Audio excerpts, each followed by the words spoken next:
Muito bem, eu queria conversar com vocês nessa primeira palestra a respeito de liderança. É um dos temas que me foram pedidos tratar nessa conferência sobre as marcas de uma igreja saudável. Como é que nós entendemos liderança? Num tempo em que a maioria das pessoas pensam liderança, mas no sentido de táticas, técnicas, marketing, recursos neurolinguísticos e outras, coaching e tantas outras coisas que são trazidas para dentro da igreja com o objetivo de fazer com que o líder da igreja a lidere melhor. Mas será que a Bíblia fala sobre a liderança? Porque todas as pessoas que são colocadas em lugar de liderança, seja um pastor, seja um presbítero, um diácono, um professor de escola bíblica dominical, seja em que área for da igreja, uma pessoa que é responsável por alguma área, desde que você esteja colocado na liderança de alguma coisa, você sabe, você se torna vitrine ali, e as pessoas vão gostar ou não da tua liderança, e vão te elogiar ou vão tacar pedra em você, ou vão querer te manter para sempre naquela posição, ou no próximo ano vão querer te tirar dali, se é que não vão te arrancar antes. Estar na liderança é um grande desafio e traz muitas alegrias quando a gente consegue fazer coisas no serviço do Senhor, mas traz muita tristeza também, quando a gente percebe que pessoas olham para você e para mim, às vezes com inveja, às vezes com maldade, às vezes com discordância, às vezes com outros sentimentos no coração. E foi assim também com vários personagens bíblicos. E este que está em Números capítulo 11 é um destes que sofreram muito por ter sido chamado por Deus para ser um líder no meio do povo de Deus. Por isso que em Números capítulo 11 nós lemos assim, que é onde nós encontramos um pouco da experiência de Moisés com o povo de Israel. Só para a gente lembrar aqui o contexto. Moisés nasceu no Egito, certo? Moisés nasceu no Egito como um judeu que, junto de muitas outras crianças, foi condenado à morte. Quando Moisés nasceu, a mãe dele escondeu ele para que ele não fosse morto.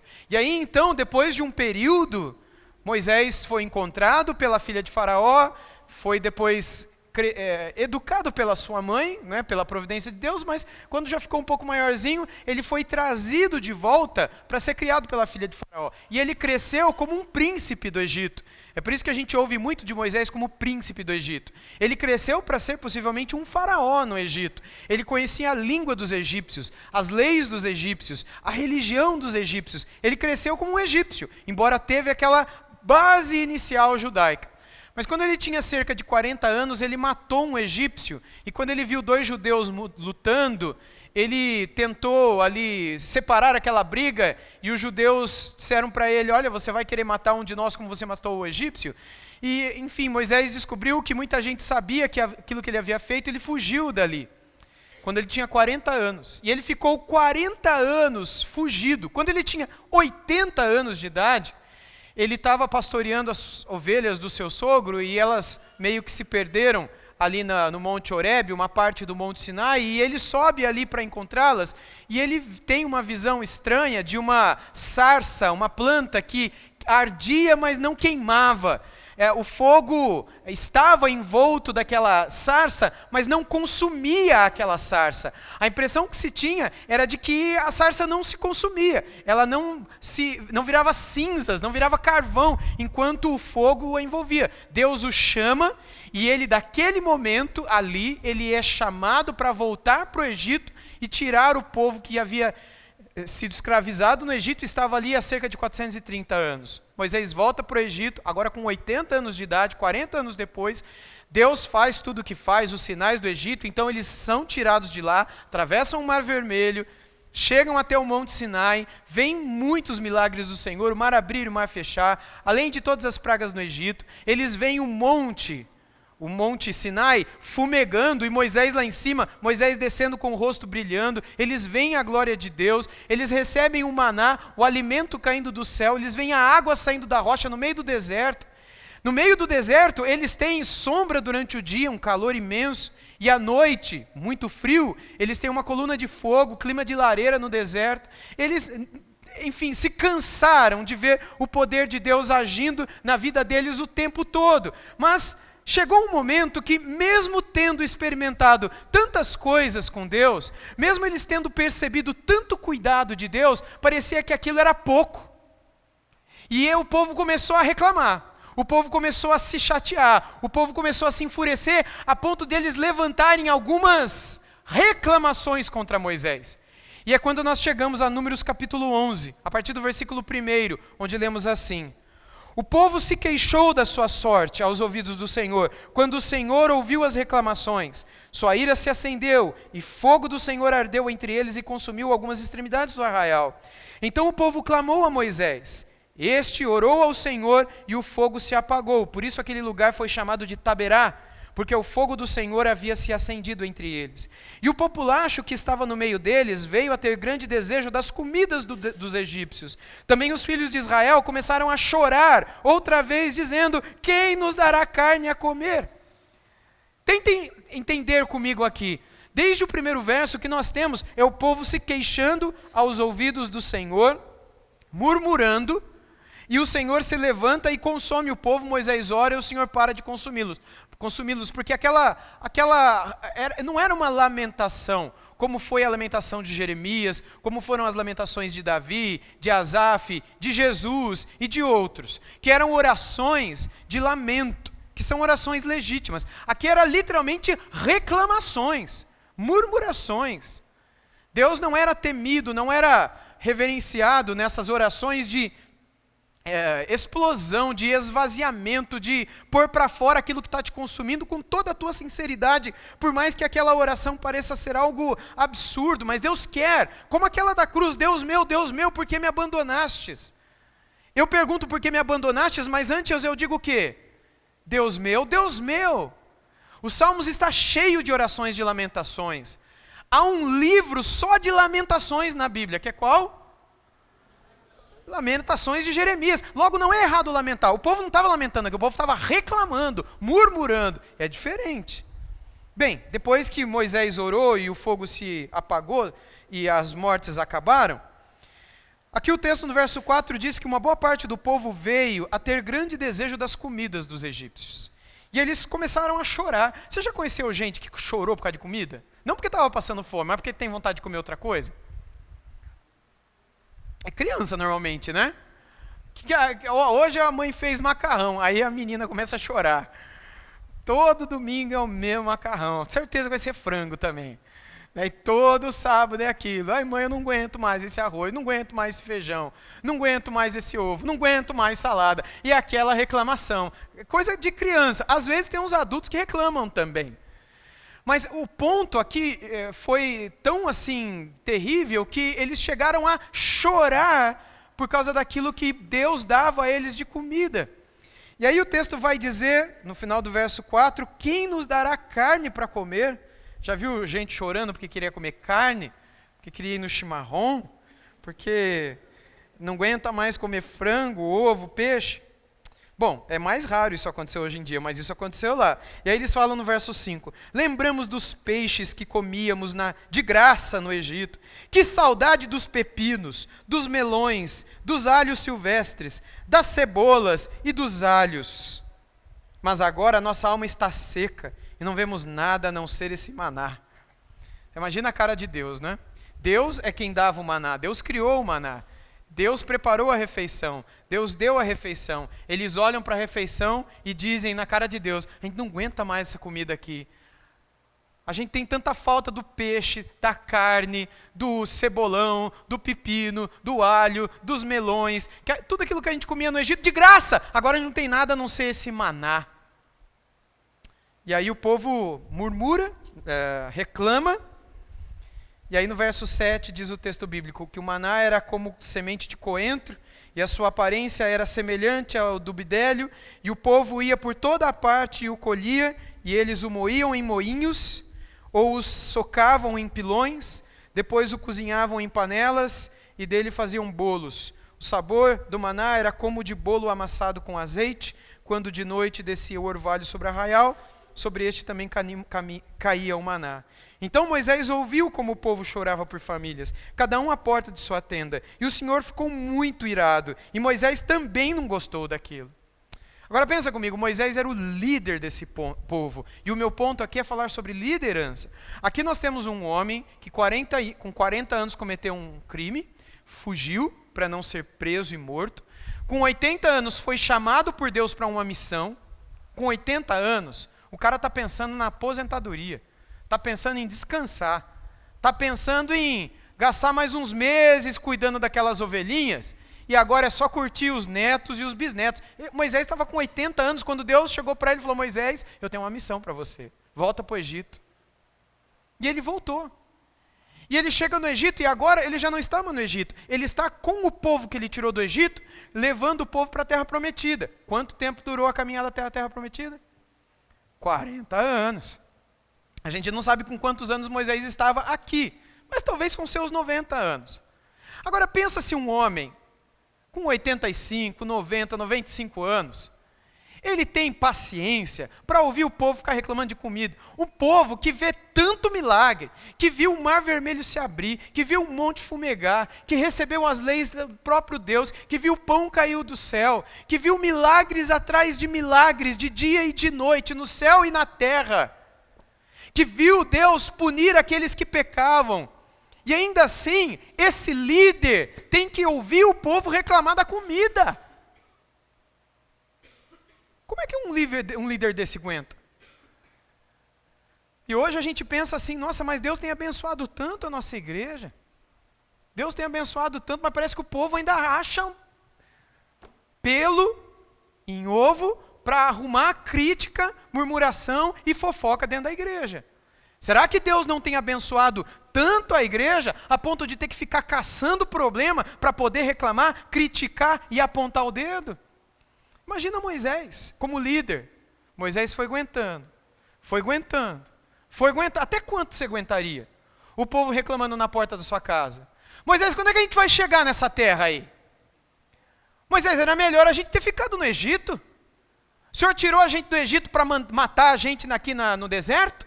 Já não tinha sepultura suficiente no Egito para você vir sepultar a gente no deserto? Lembra que eles falaram tudo isso para Moisés? Até quando você aguentaria um povo desse? Um povo ingrato.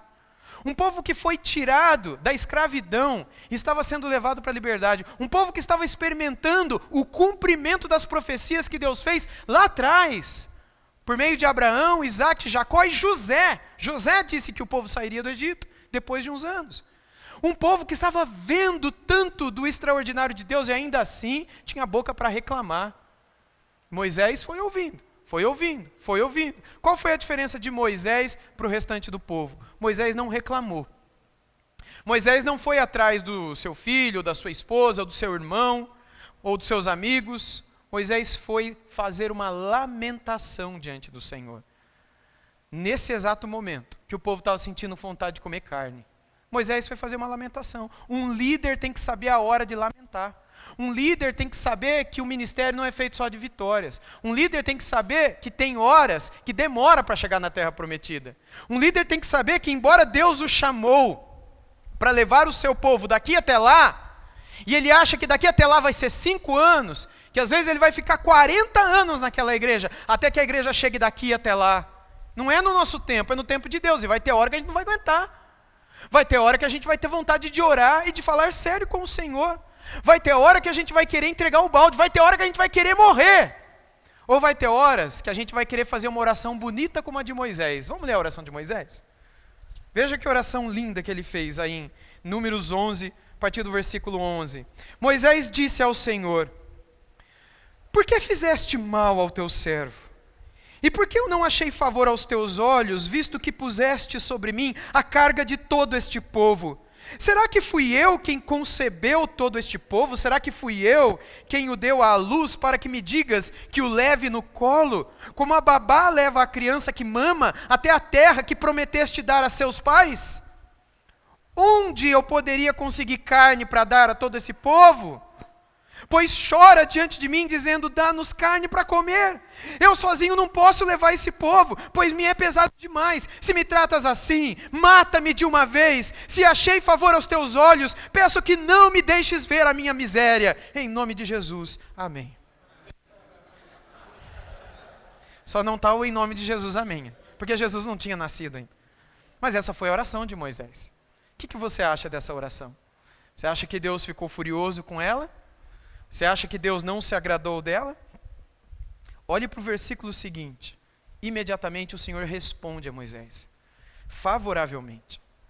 Deus diz para ele reunir 70 homens dos anciãos de Israel, que você sabe que são anciãos e superintendentes do povo, e traga-os diante da tenda do encontro, para que estejam ali com você. Então eu descerei e ali falarei com você. Tirarei do espírito que está sobre você e o porei sobre eles, e eles ajudarão você a levar a carga do povo, para que você não tenha de levá-la sozinho. Primeira coisa que o Senhor deixa claro para Moisés, um Moisés quebrado, um Moisés que deseja a morte, um Moisés que não aguenta mais levar adiante aquele ministério que o Senhor deu a ele, mas é um Moisés que, ao invés de fazer qualquer outra coisa, ele foi e disse tudo diante do Senhor. E a primeira coisa que o Senhor disse para esse líder foi: eu estou com você e eu vou colocar gente do teu lado para te ajudar, mas você vai precisar fazer o que eu vou mandar. E Moisés fez.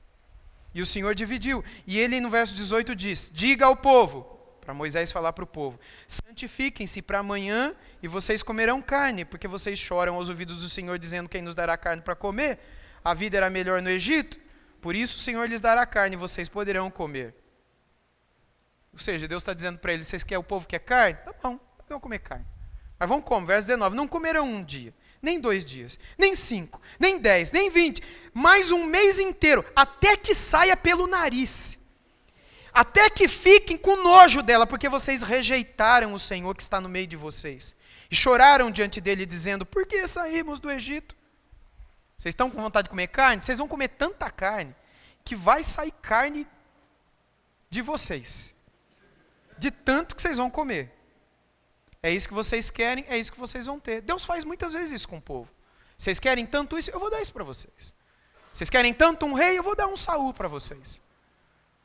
Vocês querem tanto carne? Eu vou encher de carne, que vocês vão comer carne, porque vocês não me querem.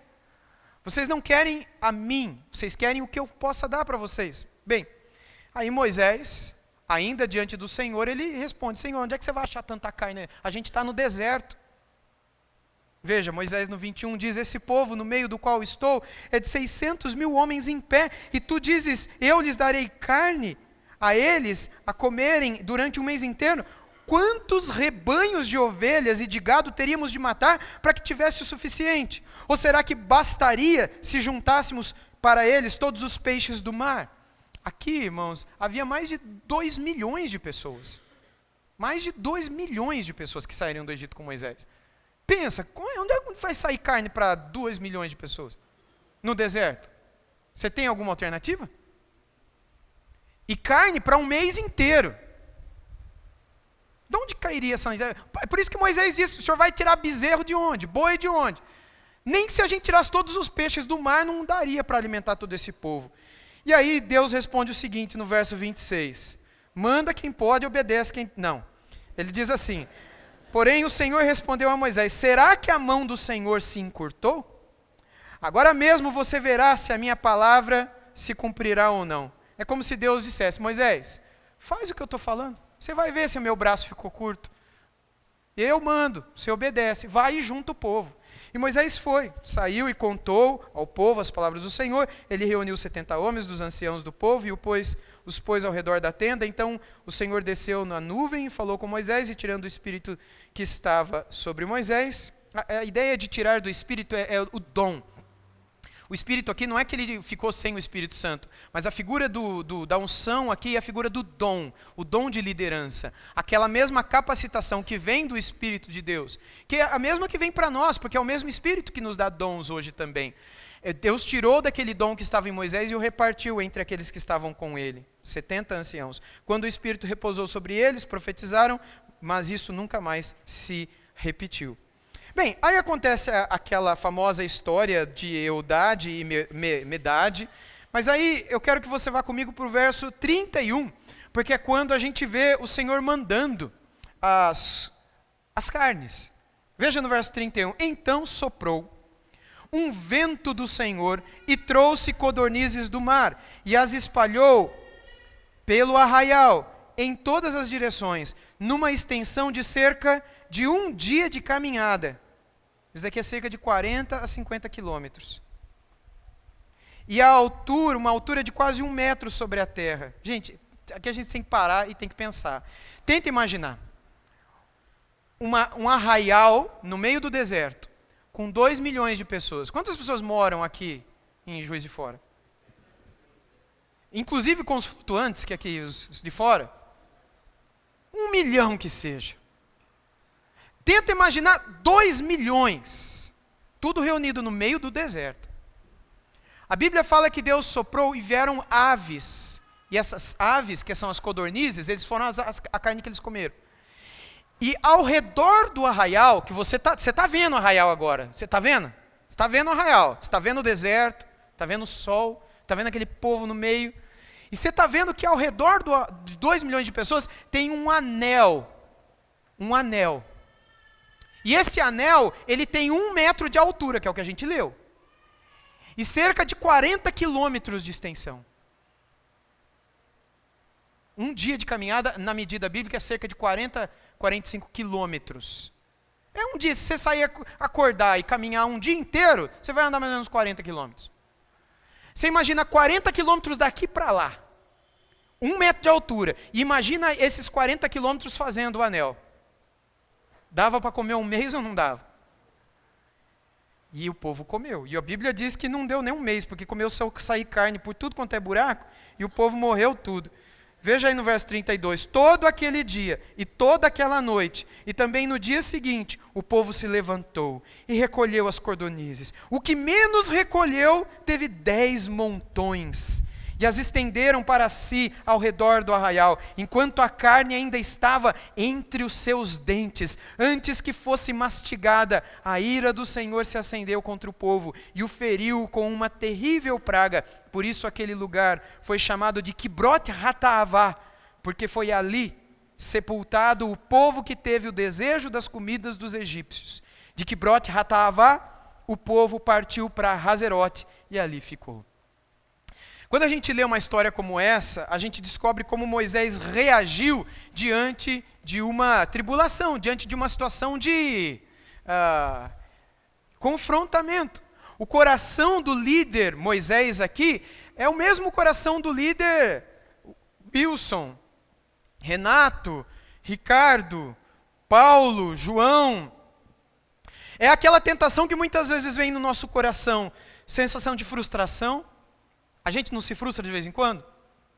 Puxa, eu pensei que seria de um jeito, mas estou vendo que não está sendo bem do jeito que eu imaginei. E eu olho para o lado, vejo que o ministério, ou a liderança, ou a capacidade de um irmão é tão acima, e o ministério foi tão além do meu, por que o meu ministério não vai também? Por que eu ainda não cheguei na terra prometida que eu tanto sonhei? Por que as coisas não aconteceram? Porque não foi o tempo do Senhor. Porque Deus, na nossa peregrinação, trata conosco, líderes, e com todo o povo. Qual é a grande lição que eu aprendo de Moisés em termos de liderança aqui? Primeiro, sim, ele foi paciente, foi manso, e se esse homem que era o mais manso da terra falou tudo que falou para Deus, isso é sinal que a gente pode falar também. E Deus se agradou dele, Deus vai se agradar de nós também, porque Deus se agrada de ouvir as nossas lamentações. É melhor a gente lamentar para Deus do que ficar lamentando na rua, lamentando para os outros, lamentando para quem quer que seja. A gente tem os ouvidos de Deus para falar. E a gente tem a paz dele para nos acalmar e guardar o coração e a mente em Cristo Jesus. Eu aprendo de Moisés aqui que eu tenho sempre o braço de Deus e a palavra de Deus para me aconselhar o que fazer naquela hora em que meu coração quer parar, não quer continuar. Muitas vezes em que pensamentos de morte vêm à minha cabeça. Não é isso que a gente ouve Moisés dizendo aqui no capítulo 11? No versículo 15, se me tratas assim, matas-me de uma vez? Hoje em dia, muitos não têm coragem de dizer isso, mas dizem que desejam que Jesus volte logo, né? Que há uma escatologia piedosa que a gente vê no coração, na mente de muitos irmãos hoje em dia. Ah, Senhor, eu já fiz tudo o que eu tive que fazer, sabe? Eu já servi tanto o Senhor aqui, seria tão bom se Jesus voltasse hoje. E aí, às vezes, você vai conversar com a esposa, vai conversar com o marido, vai conversar com um amigo. Olha, eu, por mim, Jesus voltava agora, porque o mundo está tão assim, sabe? A igreja está tão distante da palavra, a gente já não vê mais homens de Deus que pregam a palavra de Deus, a gente vê tantas heresias. Eu queria que Jesus voltasse agora. Ou às vezes você está atravessando uma crise pessoal, uma luta pessoal, você está debaixo de pressão, que nem Moisés estava ali debaixo de pressão, resultado, comida, pressão. Talvez no coração dele ele se sentisse frustrado, Senhor, quando é que a gente vai chegar nessa terra? Talvez desanimado, tantos pensamentos, e o coração dele queria morrer. Muitas vezes você pensa assim também, mas você vem com essa escatologia piedosa, tomara que Jesus volte logo. Na verdade você não quer que Jesus volte, você quer morrer. Não é verdade? Você não falou tomara que Jesus volte logo na sexta-feira anterior ao seu casamento, falou? Você ia casar no sábado, aí na sexta-feira o seu coração escatologicamente piedoso falou, Senhor, tomara que Jesus volte hoje, eu vou procurar minha noiva para eu orar com ela para Jesus voltar essa noite, vou casar amanhã. Amanhã é noite de núpcias, mas que Jesus volte hoje. Quem aqui fez essa oração, levanta a mão. Por que a gente não orou para Jesus voltar um dia antes de casar? Está vendo como a gente não é crente coisa nenhuma? Está vendo como a gente não quer que ele volte coisa nenhuma? Estou brincando com vocês. Mas o fato é que muitas vezes se disfarça um desejo suicida com um aparente desejo de que Jesus volte. O que na verdade a gente deseja é ir para o céu logo. O que na verdade a gente deseja é morrer. O que na verdade a gente deseja é, Senhor, se me tratas assim, se é esse o meu ministério, se é para isso que o Senhor me chamou, se é para aguentar esse povo que o Senhor me chamou, Senhor, eu já estou com 90 e tantos tarará, Senhor, eu já passei da casa dos 80, Moisés, você vai até os 120, e quando chegar no 120, aí eu te chamo, para a gente conversar aqui em cima. Pode ser que Deus te leve só no 120, e pode ser que quem vai ver a bênção no ministério chegar vai ser o teu Josué e nem você. Mas nem por isso se descartará tudo aquilo que você fez durante 40 anos. Porque o fundamento de tudo aquilo que foi o povo de Israel não foi construído por Josué. Foi construído por Moisés.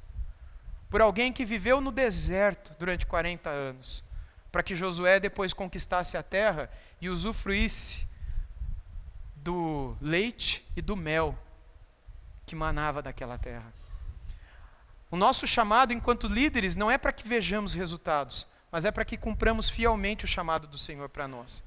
E no meio dos embates e das lutas e das aflições, saibamos nos colocar constantemente diante de um Deus que estará silenciosamente presente sempre na nossa vida. Não foi somente com Moisés que Deus se fez presente. Foi na vida de tantos outros líderes que, embora tenham pedido para morrer também, como Jonas, o missionário de Nínive, e como tantos outros que em determinado momento tiveram pensamentos assim, como Asaf, em um dos seus salmos, como Davi, em alguns momentos, como Paulo, em 2 Coríntios 1, como tantos outros que em alguns momentos considerou a possibilidade de que melhor é morrer do que viver. Muitas vezes isso também passará pelo nosso coração, e não é pecado que isso passe pelo nosso coração. O pecado é a gente dar vazão para aquele desejo e não nos colocarmos diante do Senhor, e acabarmos dando fim à nossa própria vida. Isso é o pecado. Mas antes de chegarmos lá, onde Moisés poderia ter chegado, ou não, ele disse isso, ele pediu ao seu Senhor, que a gente possa se colocar nas mãos deles e estarmos atentos às palavras dele. E deixar o povo com Deus. Se Deus quiser mandar aquilo que o povo quer, Deus é quem cuida do povo. No meio das nossas frustrações e decepções, a igreja é de Jesus. O povo de Israel não era de Moisés, era do Senhor. Moisés foi colocado por Deus para cuidar daquele povo, mas o povo era do Senhor. Era como se Deus dissesse, Moisés, fica tranquilo, porque a raça ruim eu vou tirar. Pode deixar que aqueles que estão te enchendo a paciência, eu vou tirar. Às vezes a gente fica tão preocupado com certas aflições, e às vezes certas aflições no ministério significa certas famílias. Às vezes certas frustrações na liderança significa certas pessoas que atazanam a nossa vida. Pastor, líder, uma dica aqui, vai orar. Pede para Deus chamar. Ué, se for crente vai para onde? É uma coisa ruim ir para o céu? Eu vou contar para vocês, eu já pedi já. Eu já orei, não foi por 1 nem 2 não. Eu já orei. Falei, Senhor, se o Senhor não quiser dar uma coisa melhor para o teu servo, para a tua serva, para essa família de servos, Porque o melhor na minha concepção é o Senhor levar para o céu. Mas se o Senhor não quiser dar uma coisa melhor, pelo menos leva eles embora daqui. Porque está difícil, Senhor. A igreja está sendo prejudicada. As famílias estão sendo influenciadas. Uma falsa doutrina está sendo disseminada. O trabalho não avança. Essas pessoas estão confrontando. São fofoqueiros, são integreiros, vivem criando facção. Senhor, eu não fui chamado para ficar brigando com bode. Eu fui chamado para alimentar a ovelha. Se é assim que o Senhor me trata... Senhor, por favor, Senhor, dê a eles aquilo, abençoa o teu povo, cuida do teu povo. O Senhor fez com isso lá no Moisés, no deserto. O Senhor não cuidou? Moisés chorou, estou aqui chorando, Senhor, eu não aguento mais. Eu não suporto, mas eu creio que o mesmo Deus de Moisés é o Deus de hoje. E assim como o povo que reclamava na época de Moisés, é o povo de hoje que reclama. E eu sei que o Senhor é o mesmo ontem, hoje, eternamente. Amém. Por isso eu estou orando, Senhor, em nome de Jesus, cuida dessas vidas. Irmãos, todas as vezes que eu orei, Deus cuidou. Todas as vezes Deus cuidou. Nunca ninguém morreu. Mas sempre Deus tirou. Deus deu um jeito de tirar. E a igreja viveu em paz novamente. E os fofoqueiros foram embora. E aqueles que estavam dividindo a igreja foram embora. E aqueles que estavam ensinando heresias para a igreja foram embora. Não sem antes eu ter tentado conversar, tentado aconselhar, tentado corrigir pela palavra, mas foram insubmissos. Qual é a orientação de Paulo para a liderança? Lá através de Timóteo. Depois de admoestá-los primeira ou segunda vez, deixe-os, abandone-os. Mas e se eles ficarem zanzando, fazendo a cabeça do povão? Entregue-os nas mãos do Senhor e deixa que Deus cuide deles. E Deus vai cuidar melhor do que você e do que de mim. Deus não quer que você se mate. Deus não quer que você prejudique a sua família. Deus não quer que você fique irritado dando coice em todo mundo dentro da sua casa. Ao invés de você dar coice em todo mundo dentro da sua casa, pede para Deus promover. Não é melhor? O que é mais bonito? O que é mais santo? Eu acho que é mais santo, ao invés de eu ficar irritado com a igreja, irritado com aqueles crentes ruins, com aqueles crentes unha encravada, não encardida, mas encardida também. É unha encravada, encardida. Além de machucar, é feia e é suja. Ao invés porque aquele povo ruim que está dentro da igreja, que me deixa triste, irritado, aí eu desconto em quem? Muitas vezes é na família, não é assim? Então é melhor eu ficar descontando na minha família, eu pedir para o Senhor abençoar aquelas... É melhor eu pedir para o Senhor abençoar. Se você acha que isso é errado, leia a Bíblia de novo. Você vai ver quantas vezes homens de Deus pediram isso ao Senhor. E o Senhor assim o fez. Tem problema de fazer isso. Se Deus não quiser, Deus não vai fazer. Nossa, pastor, mas não é melhor orar para a conversão deles? Claro que é, piedosa, crente. Ora para ele se converter. Mas se ele não se converter, e ele continuar ensinando mentira, você vai fazer o quê? Você vai fazer o quê? Deixar o semeador de discórdias, deixar aquele que João chama de o anticristo, porque ele se coloca no meio do povo de Cristo, para ensinar um evangelho que não é o de Cristo, só porque você é muito bonzinho e quer que aquela ruindade se converta? Depois do intervalo, a gente vai ver Paulo entregando para Satanás alguém que era dentro da igreja. É que a gente hoje acha que a gente é mais crente do que os apóstolos, mais crente do que Moisés, mais manso do que Moisés, mais segundo o coração de Deus do que Davi. A gente é muito mais santo do que Jesus. Jamais você diria: Pai, passa de mim esse cálice de sofrimento. Eu ia lá e falou: Senhor, pode mandar em dobro. A gente acha que a gente é muito mais. Sabe por quê? Porque a gente está longe da palavra de Deus. Deus não se assusta com os nossos temores. Deus sabe que a gente é pó. Deus sabe que a gente é frágil. Deus sabe que tem hora que arrebenta a corda dentro do nosso coração. Deus sabe que aqueles que são líderes, eles não são super-homens. Por isso Deus nos chama a colocarmos aos pés dele as nossas frustrações, a nossa opressão, aquilo que nos oprime, aquilo que nos sufoca, aquilo que nos muitas vezes faz pensar em desistir, abandonar tudo. E quanto não abandonam?